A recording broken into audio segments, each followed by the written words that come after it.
새로운 한 주를 허락하셨습니다. 막막한 현실에서도 용기를 가지고 성도로 살아가시길 바랍니다. 다 함께 사도신경으로 우리의 신앙을 고백하겠습니다. 전능하사 천지를 만드신 하나님 아버지를 내가 믿사오며 그 외아들 우리 주 예수 그리스도를 믿사오니 이는 성령으로 잉태하사 동정녀 마리아에게 나시고 본디오 빌라도에게 고난을 받으사 십자가에 못 박혀 죽으시고 장사한 지 사흘 만에 죽은 자 가운데서 다시 살아나시며 하늘에 오르사 전능하신 하나님 우편에 앉아 계시다가 저리로서 산자와 죽은 자를 심판하러 오시리라. 성령을 믿사오며 거룩한 공회와 성도가 서로 교통하는 것과 죄를 사하여 주시는 것과 몸이 다시 사는 것과 영원히 사는 것을 믿사옵나이다. 아멘.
오늘 함께 나눌 말씀은 사도행전 26장 24절에서 29절입니다. 바울이 이같이 변명하매 베스도가 크게 소리내어 이르되 바울아 내가 미쳤도다. 내 많은 학문이 너를 미치게 한다 하니 바울이 이르되 베스도 각하여 내가 미친 것이 아니오 참되고 온전한 말을 하나이다. 왕께서는 이 일을 아시기로 내가 왕께 담대히 말하노니 이 일에 하나라도 아시지 못함이 없는 줄 믿나이다. 이 일은 한쪽 구석에서 행한 것이 아니니이다. 아그리빠 왕이여 선지자를 믿으시나이까? 믿으시는 줄 아나이다. 아그리빠가 바울에게 이르되 내가 적은 말로 나를 권하여 그리스도인이 되게 하려 하는도다. 바울이 이르되 말이 적으나 많으나 당신뿐만 아니라 오늘 내 말을 듣는 모든 사람도 다 이렇게 결박된 것 외에는 나와 같이 되기를 하나님께 원하나이다 하니라. 아멘. 반갑습니다. 오늘 사도행전 26장 24절부터 29절을 중심으로 영광과 명예라는 주제의 말씀을 함께 나누겠습니다. 바울은 아그리빠 앞에서 유대인들이 왜 자기를 고소했는지에 대해서 쭉 설명할 때 거기에 베스도도 있었습니다. 베스도 총독이죠. 베스도는 로마 총독으로 사실 바울이 어떤 사람인지 잘 몰랐습니다. 단지 얼마 전에 처음 만나서 잠깐 대화했던 게 전부였습니다. 근데 이번에 바울의 말을 쭉 들으면서 베스도 마음속에 두 가지 생각을 했는데, 첫 번째는 저 사람 천재다. 너무나 천재라서 미쳤다. 이런 생각을 했습니다. 그러나 네 많은 지식이 너를 미치게 한 것 같다. 이렇게 이제 이야기하죠. 24절인데요. 바울이 이같이 변명하며 베스도가 크게 소리내어 이르되 바울아 네가 미쳤도다. 네 많은 학문이 너를 미치게 한다. 그래서 바울은 내가 그럴 리가 있겠습니까? 나 안 미쳤습니다. 그러면서 아그리빠를 향해서 당신도 유대인이니까 내가 무슨 말 하는지 다 알아듣지 않습니까? 예수님 사건이 아무도 모르게 조용히 일어난 게 아니고 모두가 알 만큼 컸던 사건이니까 당신도 알 거 아닙니까? 이렇게 이제 말하죠. 26절. 왕께서는 이 일을 아시기로 내가 왕께 담대히 말하노니 이 일에 하나라도 아시지 못함이 없는 줄 믿나이다. 이 일은 한쪽 구석에서 행한 것이 아닙니다. 27절. 아그리빠 왕이요 선지자를 믿으십니까? 믿으시는 줄 압니다. 그랬더니 아그리빠가 뭐라 그래요? 야 네가 나도 전도하려고 그러냐? 이렇게 이제 내가 무슨 뭐 쉬운 남자인 줄 알아? 뭐 이렇게 말하죠. 그래서 약간 비웃었고, 바울은 내가 결박된 것 외에는 여기 있는 모든 사람들도 나처럼 예수 믿는 사람이 되기를 원합니다. 이런 말을 합니다. 29절에 바울이 이르되 말이 적으나 많으나 당신뿐만 아니라 오늘 내 말을 듣는 모든 사람도 다 이렇게 결박된 것 외에는 나와 같이 되기를 하나님께 원하나이다 하니라. 그러자 거기 모여있던 모든 사람들이 이 사람이 가이사에게 상소만 하지 않았더라면 감옥에 있을 이유가 없었을 텐데 안 됐다. 이렇게 하는 게 이제 오늘 본문입니다. 자, 아그리빠 앞에서 길게 설명하는 바울을 보면서 베스도가 어떤 생각을 했냐면 바울의 열심과 바울의 열정을 보았습니다. 저 사람이 자기 지식을 자기를 더 잘 살게 하고 뭐 더 훌륭하게 하는데 안 쓰고 감옥에 있으면서도 예수를 전하는 데 쓰다니 진짜 열심히 있다라고 생각을 한 것입니다. 많은 사람들이 종교를 생각할 때 가장 중요하게 여기는 부분은 열정과 열심입니다. 그리고 대개 그 열심은 간절함으로 표현이 됩니다. 근데 기독교 신앙은 그것과 다릅니다.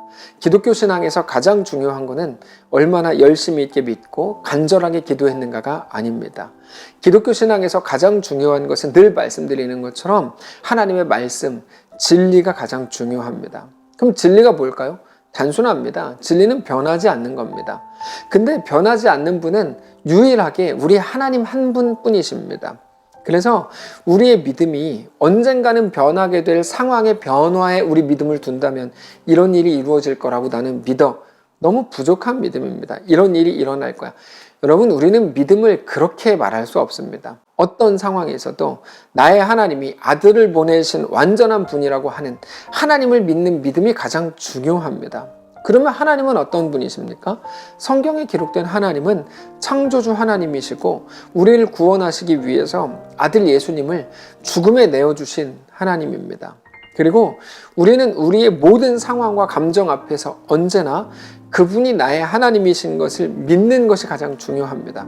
그리고 그 말은 오늘 내가 그 하나님을 믿는 믿음으로 내 현실을 살아가는 게 기독교 신앙이라 이렇게 말하고 있는 겁니다. 그게 바울을 통해서 우리에게 보여주시는 겁니다. 바울은 늘 끌려다녔고 그거를 극복하거나 해결할 인간적인 능력이 없어 보입니다. 로마가 바울보다 컸기 때문이죠. 그러나 그 거대한 로마마저도 하나님의 일정표, 하나님의 계획 안에 있었습니다. 그 모든 바울의 여정은 하나님께서 이미 바울에게 하신 약속, 너가 예루살렘에서 예수의 부활을 증언한 것처럼 로마에서도 그리하여야 하리라, 그 약속과 그 일정표대로 움직이고 있었을 뿐입니다. 그래서 바울에게 가장 중요한 건 무엇일까요? 하나님의 약속을 알고 그 약속 안에서 자신의 현실을 살아가는 거죠. 왜 2년이나 지났는데 감옥에서 날 안 빼주지? 벨릭스는 왜 약속을 지키지 않지? 그게 아니고 하나님의 약속을 알고 그 약속 안에서 자기 현실을 살아가는 겁니다. 그래서 기독교 신앙은 굉장히 선포적입니다. 이 선포적이라는 말이 무슨 의미냐면 약속된 하나님의 말씀이 오늘 나를 이끌어 간다는 겁니다. 결국에 우리 온전한 믿음이 필요하고 그 믿음을 가지고 우리 현실 속으로 들어가야 된다는 거죠. 이게 기독교 신앙입니다. 종교적인 열심이나 간절함이 능력이 아니고 하나님을 제대로 아는 것, 그리고 하나님을 제대로 믿는 것, 우리 삶에서 나에게 주신 약속을 붙드는 게 제일 중요합니다. 그래서 기독교 신앙에서 가장 중요한 게 뭐라고 말씀드렸죠? 우리의 현실입니다. 특별히 우리 현실에 대한 이해, 고난에 대한 해석, 그 속에서 갖게 되는 하나님에 대한 믿음의 고백이 가장 중요한 것입니다. 그게 현실 속에서 하나님의 약속을 붙드는 모습이기 때문입니다. 자, 그러면 우리에게 주신 하나님의 약속이라는 건 무엇일까요? 여러분, 이 땅에서의 상황의 변화는 아닙니다. 그게 하나님의 약속은 아닙니다. 이번에 대학을 떨어진 거를 보니 더 좋은 대학에 보내주시려나 보다, 말은 그렇게 할 수 있고 그게 위로는 될 수 있습니다. 그렇게 하십시오. 그러나 성경은 그것을 하나님의 계획이라고 부르지 않습니다. 하나님은 이 땅에 속한 것으로 행하시지 않습니다. 하나님은 이 땅에 갇혀 있지 않습니다. 우리에게 주신 하나님의 약속은 창조주 하나님께서 우리를 사랑하셔서 죄로 인해 죽을 수밖에 없었던, 아니 정확하게 표현하면 죄로 죽었던 우리를 하나님의 아들 독생자 예수님의 십자가의 보혈로 씻으시고 우리를 살리신 겁니다. 근데 단지 살려놓고 숨만 쉬게 하신 게 아니고 그 하나님은 지금도 우리를 사랑하셔서 우리에게 대한 완전한 계획을 가지고 계시다는 겁니다. 자, 이 계획이라는 말이 중요합니다. 그게 뭐라고요? 우리에게 대한 완전한 계획이라는 게 뭡니까? 지금은 부족한 나를 온전한 하나님의 찐 백성, 진짜 하나님의 백성다운 백성으로 만드시겠다고 하는 게 구원의 목적입니다. 구원의 목적은 단순히 우리를 자유롭게 하고 네 마음대로 살아, 이렇지 않습니다. 하나님의 통치권 아래 굴복하게 하는 것입니다. 그렇게 하나님의 다스리심이 우리 속에 꽉 차게 되는 거죠. 그게 하나님의 진짜 백성이 되는 것입니다. 그래서 구원의 목적은 늘 말씀드리지만 충성과 순종에 있습니다. 그리고 그것이 바로 그리스도인의 명예와 영광입니다. 결국 우리 앞에 펼쳐진 우리의 오늘의 삶이 우리를 오늘 위협하고 하나님의 사랑과 인도하심과 이끄심을 완전히 의심하게 한다고 해도 그 앞에서 하나님의 이끄심 앞에 온전하게 충성하고 순종하는 것이 우리 성도들이 행해야 될 마땅한 모습이라는 겁니다. 바로 그거, 내 삶을 향해 가지신 하나님의 계획과 하나님의 완전하심을 알고 그것을 믿음으로 사는 것이 그리스도인의 최고의 영광과 명예라는 겁니다. 결국에 성도의 영광은 하나님을 믿는 겁니다. 어떤 상황에서도 하나님을 믿는 것. 하나님은 세상이 말하는 것과 다르다. 하나님은 그것들보다 크다. 그 하나님을 믿는 겁니다. 그리고 그 믿음으로 우리의 상황 속으로 한 걸음씩 들어가 보기로 하는 것이 성도의 명예인 겁니다. 그게 성도가 명예를 지키는 일입니다. 우리의 보상이 이 땅에 있지 않고 오직 하나님께 속한 것이라는 것을 알고 믿는 것이죠. 오늘 본문에서 바울은 베스도가 너 미쳤다 그럴 때 기분 안 나빴겠습니까? 또는 하루빨리 감옥에서 나가고 싶지 않았겠습니까? 왜 안 그렇겠습니까? 그러나 그게 자기에게 주어질 보상이 아닌 것을 알았습니다. 그리고 이미 하나님이 이기신 그 세상과의 싸움을 하고 있는 겁니다. 그게 성도의 영광입니다. 오직 하나님이 우리의 자랑이신 것을 아는 것이 성도의 영광이고 그렇게 사는 것이 성도의 명예인 것입니다. 사랑하는 성도 여러분, 오늘 우리에게 주실 최고의 보상이 무엇일까요? 그거는 이 땅에서 누릴 어떤 좋은 것이 아닙니다. 하나님이 나의 자랑인 것을 아는 겁니다. 하나님이 나의 아버지가 되시는 것이 우리에게 허락된 최고의 명예요 보상입니다. 그분을 믿는 우리의 믿음이 우리 삶의 모든 것을 바꿀 것입니다. 그 영광과 명예를 아는 자로 이 땅을 넉넉히 살아가시기를 축복합니다. 한번 기도하겠습니다. 살아계신 하나님, 오늘 우리에게 하루 허락하시니 감사합니다.